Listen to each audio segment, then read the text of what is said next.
Today's Jesus in 3 is coming from the Jordan River. In a moment, together with my friend Dwayne Peregrine and Dr. Betty Norris from our church in Toronto, we're going to be baptizing about 35 people from our group that is here. Now, the word baptism is bautizo, which means burial. So when the Bible speaks of baptism, we must always pay attention. Is it talking about baptism in water? Because it's not always talking about that. Sometimes it's talking about baptism into Jesus, that we are buried into Jesus, that we are enclosed by Jesus. And then sometimes it talks about that what Jesus did for us when he took our sins, he died and he was buried, then we were buried with him. It's the same word. We were baptized with Jesus as he was baptized into the grave, into the tomb.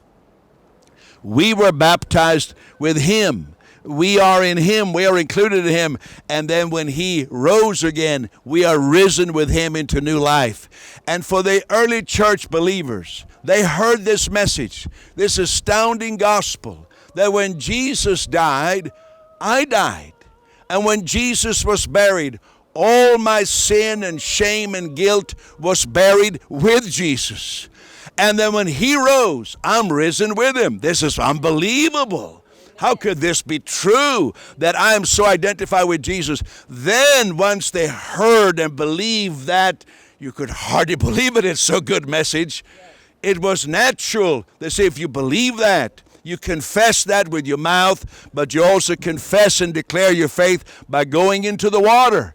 And you're not just saying, I want to follow Jesus, though you are saying that. You're saying, I believe that when he died, I died with him. When he was buried, my sin and shame and guilt was buried with him.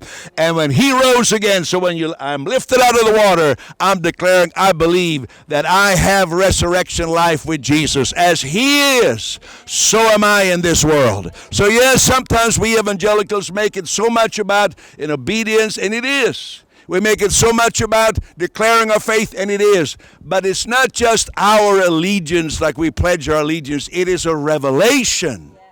And so sometimes people say, oh, I don't know if I should be baptized or not. I never try to persuade them because like you talk, oh, you should be baptized. Instead, I give them this revelation. You are included in Jesus. You died, was buried, you're risen with him until a light goes on. Aha! If that's what it's about, of course, I want to be baptized in water. Of course, I want to declare that I believe and embrace this, which is something so wonderful. And that's what we're doing here today by the River Jordan. Isn't it beautiful?